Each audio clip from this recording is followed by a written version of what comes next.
Okay, guys, we'll go ahead and begin. Is that Tony up in the? We will have sound, though. We've got a short video. Are we going to be okay with sound? Perfect. Well, guys, thank you for coming. We're going to move through things quickly and honor your time. We've got a few things to cover. We've made some adjustments due to some setup issues, but we'll be out of here before 4:55. But we're going to talk a little bit about 504s and F conferences. I've invited Sean Alliance to come and speak for a few minutes about United Way, and then our, just ongoing focus on teaching and learning, and then just a couple of nuts and bolts, and we'll wrap things up early. But again, thank you for being here. We're going to transition. I'm going to have Miss Lowe talk to us about what we need to know about 504 and any Fs that we might have.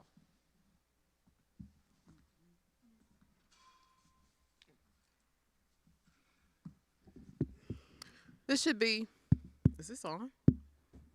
Does it work? Can you hear me? Okay, I just can't hear myself. All right.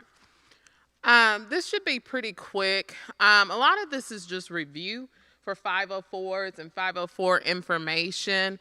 The first quarter, you guys did a really good job of making sure that you know where accommodations are, but there are a few people that are still confused where to look when I say that your accommodations are updated in eSchool. So all accommodations for every student is going to be in eSchool. We're not sending out paper copies or paper forms anymore, so you can look in that. Depending on the student, if the accommodation is large, sometimes it jumbles up and it looks like a bunch of words all together. If you're having a problem reading that, let me know, and I'll send you the copy where it's kind of separated into boxes. One important thing, and we haven't really had a big issue with this, but in a couple of things, please make sure you're giving students their accommodations. It's not a negotiable thing. It's a part of their packet. It's a part of the law. We have to follow what the law says. Even if we don't agree with it or if we don't believe that the student needs it, we still have to follow that. So if you have questions about a particular accommodation or anything, just ask me. But we have to follow what is put in place on their plan. The next thing, testing accommodations. Every student, most students have some type of testing accommodation. If it's small group testing for in-class, there's a form on the staff index, and I'll share it again. If you want that student pooled to help with their testing accommodations, please let me know. Give me a couple days of notice in advance. Don't do it the morning of, and that way I can work and pool that student. Kinsey has been great with pulling the students into the dome room, pulling students into other parts of the building that are quiet, and she will test those students one-to-one if that's what the accommodation says. So please read that and become familiar with it. Last thing on this slide, participation. I have to have a general ed teacher on a 504 conference. So if you were sent an email or an invite, please make sure that you confirm if you can come. Please come. If you can't come, please decline so we know who to put in that place. It's very important to have teacher feedback because when we're making accommodations and the student is there and the parent is there, we want to make sure that accommodations are appropriate and we're not just putting things there that don't need to be there. All right, so this is the new piece for 504s. This year, we are using F conferences. Never done F conferences before for 504s, but we're going into that territory. We are kind of aligning like SPED, using SPED process, using SPED deadlines, and for F conferences fall into that. One thing a lot of people think 504 students can't fail. They can fail a class. It's possible. If a student is refusing to do work, how can you put accommodations into place? You can't. So the most important piece that I tell everybody, document everything. You need to make sure you have documentation for everything to prove that you've done everything possible to make sure that the accommodations can be put into place. So at the beginning of December, I will send out a Google form If you know that a student with a 504 is going to fail, you'll complete that Google form, and it'll basically ask you, what have you implemented to make sure that the student is successful, and what was the result? So you're just showing, this is all the work that I've done, this was the result, and if with enough feedback and enough information, the student can receive the F. So I'll go over that in more detail. At the beginning of December. I'm working with Ladina Eads right now to create that form, so it's pretty simple, pretty easy to navigate. But I just want to put this on your radar that we will hold F conferences for 504 students. So if you have a student that you're concerned about right now, like I have one that's on the top of my brain that I'm working on and working a lot with, and if there are others out there that I need to just put at the top of my list, please contact me. So that's pretty much it. If you have questions, you can email me. You can talk to me after this. Yeah. We'll move to the next person. Oops. There we go.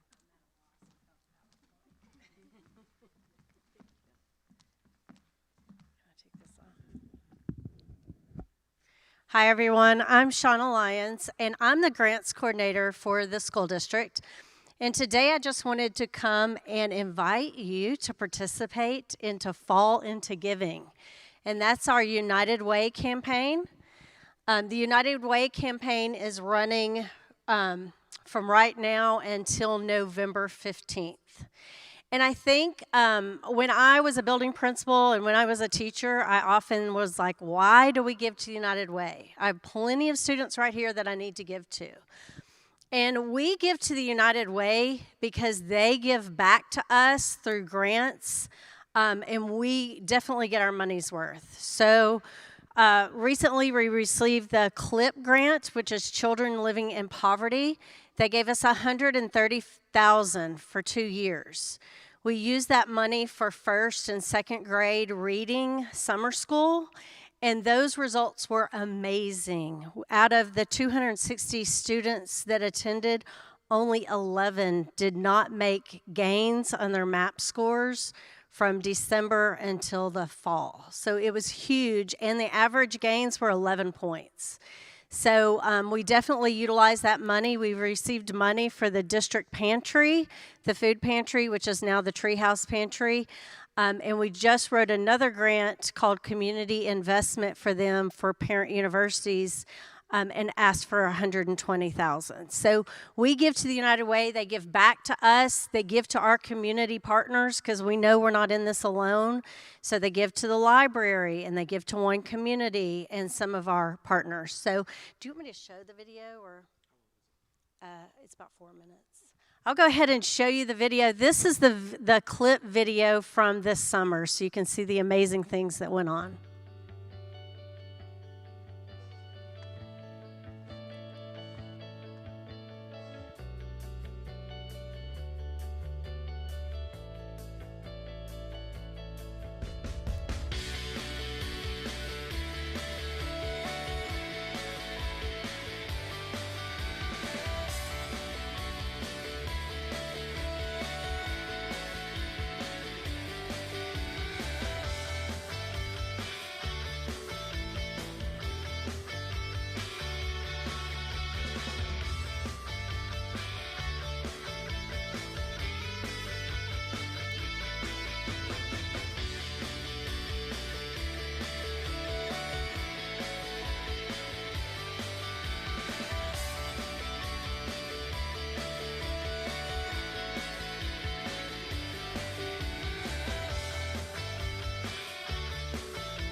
popsicle?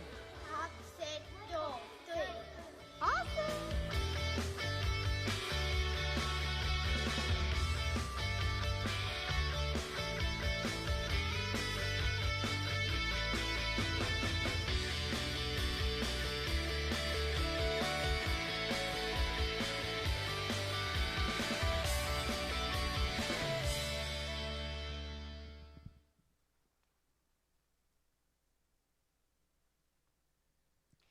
So just a little bit of more information about the United Way. They have a 211 service in which parents can call 24 hours a day, 7 days a week in multiple languages. And this is if they need assistance with rent or utility bills, that sort of thing. They have the Dolly Parton's Imagination Library, which provides a free book every month for children ages birth through 5. And then they also support the Teen Action Support Center, the Thrive program. So I know when I was at Archer, we used the Thrive program a lot to find students, especially homeless students or students that were about to turn 18, to help them with housing and food and jobs. So they support that as well. So how can you help? By donating to the United Way campaign. So, you can do a one-time donation. You can do a withdrawal from your monthly check, and those withdrawals will go January to June. So there'll be 6 deductions. How do you make a donation? There'll be paper copies, those of you that like paper copies, in the front office. If not, there is a link that will take you to our donation page. And the United Way was gracious enough to add the Springdale Public Schools Education Foundation as well as the Springdale Public Schools Athletic Foundation if you prefer to donate to one of those. But all 3 links are on our Springdale page. I think that's it. Do you have any questions? Everybody's good? Well, thank you so much. We're excited about this campaign, and we're excited to raise funds in order to ask for even more funds. So my email is slyons@sdel.org. If you have any questions, just feel free to email me. Thank you. Perfect. Thank you, Dr. Lyons. A couple of pieces that I wanted to just touch base on. Of course, this is where, you always think that you're feeling young, and then you realize maybe I'm not really anymore. I started thinking about who was alive in 1982. Raise your hand if you're, okay, good. So I'm not the only one. But I thought, what was 1982? And I know we could come up with songs and movies and all that. But I started thinking about the old pet model. Any of you remember that? Anybody, you think about Pet. Madeline Hunter back in the day, she was like it. She was the guru on teaching, all things teaching and learning. And so we've been talking a lot about grades, and, we've talked about GRR in the past. We've been doing a lot of talking about grades, but, the fundamentals of good teaching really haven't changed tremendously over time. I mean, there have been tweaks with technology and, dealing with the, more language learners and things like that. But I just kind of Googled, what were the basic elements of PET back in 1982? And again, does this apply to what we do today? So according to Madeline Hunter, back in the day, here were things that teachers were asked to put together in terms of their lesson plan. An anticipatory set. How do we activate prior knowledge? What's the objective for teaching and learning for that day? What instructional inputs will you use? Meaning, how will you teach the lesson? Modeling was important. How do we show? Again, how do we show kids what they need to be able to do so they'll do it? How do we check for understanding? What guided practice and what independent practice would we have kids do? Again, this was all taught back in 1982, and really, I think it was maybe even a big part of the foundation in the 2000s when I came to Springdale. And so I just asked myself, have we really changed much since back in 1982. And so I forward that to the grades model, and I'm like, there's a little bit of differences, but really good teaching hasn't changed. So we look at grades. Again, we go back to that goal. It was back in 1982. It's still important today for a kid to know, for a teacher to know, what's the objective? What's the goal for today's learning? Also reading. Lots of research on the importance of reading, and so that one maybe wasn't addressed with Madeline Hunter, but we all know that reading is critical. If you see adults and they struggle with literacy, they struggle with reading, they're going to probably struggle in life.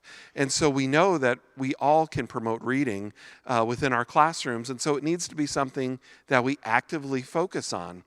Activities, that was back with Madeline Hunter. It's still important today. Again, how will we teach what we're teaching? We can't just be the professor in front of the kids. We all know that, but again, it's very intentional work. Discussion, we know that's so important. Why is discussion so important? Why is discussion so important? Someone help me. Gets them involved, because they can tune you out. You think about their attention span is about that, it's about the length of a TikTok video, so we've got to get them involved in the lesson. What else? Why else is discussion important for kids? Well, that is true. It does help you develop relationships, which is important. But what else? Those are good. Engage the learners, because by using academic language, what do? They become more what? Proficient, right? I took 3 years of Spanish. I could read it fairly well, but man, to be able to use Spanish is really where it pushed me to that next level. So again, I think that is so important in our lessons. And again, you may be thinking, well, I don't have time to stop and let kids talk. We have time. Turn to your shoulder partner. I've been in a lot of classrooms, and I see that you all have them paired next to each other. That's great. But do you ask them to turn to their shoulder partner and talk about this prepared question you might have? Just for 10 seconds, talk to your shoulder partner, go, and then have someone report out. It's an easy fix, but it's so important, especially for language learners. Evaluation, that was back with Madeline Hunter. How do we know that kids got it? It's, if we teach, but we don't know if they got it. That's so important to the lesson. And then what supports? And again, many of you are really picking up on this well. Sentence frames, other, visuals in your classroom. You're doing a great job with that. Again, Madeline Hunter, grades, good teaching is good teaching, and it hasn't changed that much over time. And again, note, you don't have to necessarily have all of these components every day, but I sit there and I think, which ones would I leave out? Would I leave out activities? Would I leave out a goal? Would I leave out as a teacher evaluating whether my kids got it? I really struggle with which ones I would leave out. So again, I just challenge you to process these as you prepare your lessons every day. And again, when I think about why, I think about controlling our own destiny.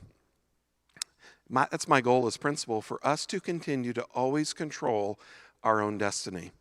We've been through the pandemic, and we could argue, is it done, is it not? It's not, but we know accountability is back. A couple of weeks ago, our district received information that because reading scores, and this shocked me, because reading scores as a district weren't where they were supposed to be, we've went on some kind of list. I don't know what that means. Are they going to, tie maybe how we spend our money a little bit more? I don't really know. But I was a little bit surprised, especially since of the crazy year and a half we had that they were looking at our test scores. And so for me, I've been really convicted about us controlling our own destiny. I've been part of a focus school, and I've been part of a priority school. Have any of you been part of either one? Just raise your hand. Man, it really stinks when other people tell you how to run your school, and it really stinks when people tell you how to run your classroom. It's not what I want for you, and it's not what I want for our school. So again, I believe we can control our own destiny by doing great planning every day and really helping all kids to achieve. So again, we're going to keep that in front of us every month, because I'm so convicted that it's important for our kids. Final piece, just some nuts and bolts, and this will take just a couple of minutes. One, the importance of duty. I know it's busy every day. I know you're busy. I'm busy as well. But it's just so important to remember kids are squirrely. If you've got duty, please be there. It's hard to underscore that enough. The other piece is just, again, I've said it a million times, 1 grade a week as a minimum. Keep putting those in because we send those reports out all the time, and parents want to support your work. So 1 a week, and then you've all been doing a good job with uploading your slides. Thank you for doing that, and just please continue to do that. One final piece, and then we are finished.